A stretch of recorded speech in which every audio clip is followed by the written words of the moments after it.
Dumelang and welcome back to my channel and thank you so much for joining me. Ba ba Mseleku le Mpumelelo ka ge ile gore ba boletse gore ba tlo ya eventing Swaziland ba tla be ba efa batho maele ka di wili ba efa batho maele ka tša polygamy gore isithembu re dira jwang ka sona gore o tlo feleletse o tšweletše ka gare ga sona isithembu a se gore se nyaka tšhelete a ba fa maele le ka business gore ba kgone go fihlelela dilo tše kgolo ge e le gore ba nyaka go starta business ba tlo dira jwang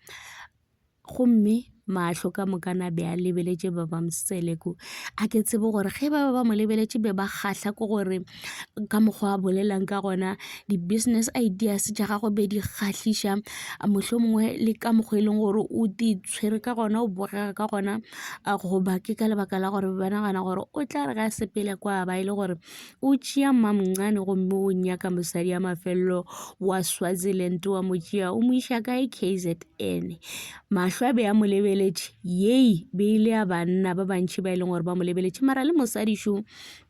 ka mo left le yena gona o mo lebeletše ga kudu jwale ke diputše gore a ka be le gore ba Mseleku gore nga se a share video nyana ya se seng sa ge ile gore o ba fa maele ka tša bophelo le ka di wili tše leng gore batho ba swanetše gore ba di bone di le bohlokwa ba di dire ba ntše ba sa phela gore ge ba itlo felela ke bophelo batho ba ske ba batla ba šala e le gore ba lwela mahuma bona na so yena Mpumelelo ba bontšha e le gore awa o swanela kudibile go bontšha le gore ba Mseleku o na le lerato le lentšhi mo ngwaneng wa gago ka ge e le gore ga attenda di-event o sepela le yena mo gongwe ke gona ge e le gore o mo ruta gore a tla kgone go tseba gore di-business ge re le meeting re dira jwang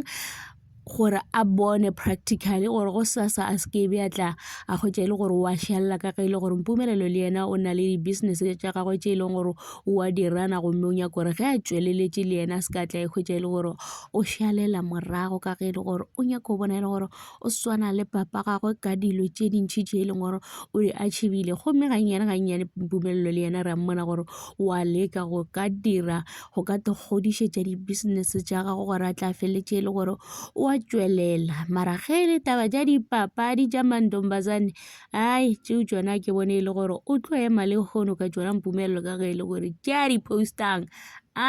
be ke tlogo ke mmethela matsogo ke re Mpumelelo go dile banna Mpumelelo o tšhentšhitše ka dilo tšela ba di dira ra mo lebogiša bjale o ka re a sa tlo koša a tirelo bohloko ka ge e le gore tirelo o iketlile o dutše ka ga Mseleku ene a se gore ge o tsene ka gare ga isithempo gore motho o swanetše a dire dilo tše e leng gore di tlo no go koša bohloko le mo e leng gore ga go hlokagale isithempo a se re gore wena o swantše o tlo phele o košiwa bohloko so ke jana tšeo tša ba Mseleku. Thank you so much for watching. Please forget to like, comment and subscribe. And gape before ke lebala le ske la ba la lebala gore ba Mseleku rile yena taba tša marato a ka se tsogile a botša motho mo mmaka re yena o tlo re yena o a dule yena ke yena ba mfundisi a ka se ratane le motho yeo yona o re ka se eme so go ra gore motho le ge e le gore o na le basadi ba bantši ba e leng gore o na le bona o sa tlo tšwela pele a nyaka go oketša basadi ba e leng gore o na le bona mara o re tšhelete a se yone e ya ga sethembu mo le e le gore ba Mseleku o na le tšhelete le basadi ba gagwe ba bereka ba dira tšhelete so ge a re sethembu a se tšhelete ke no se kweše gore e ka ba e le gore o rela jwang ka ge e le gore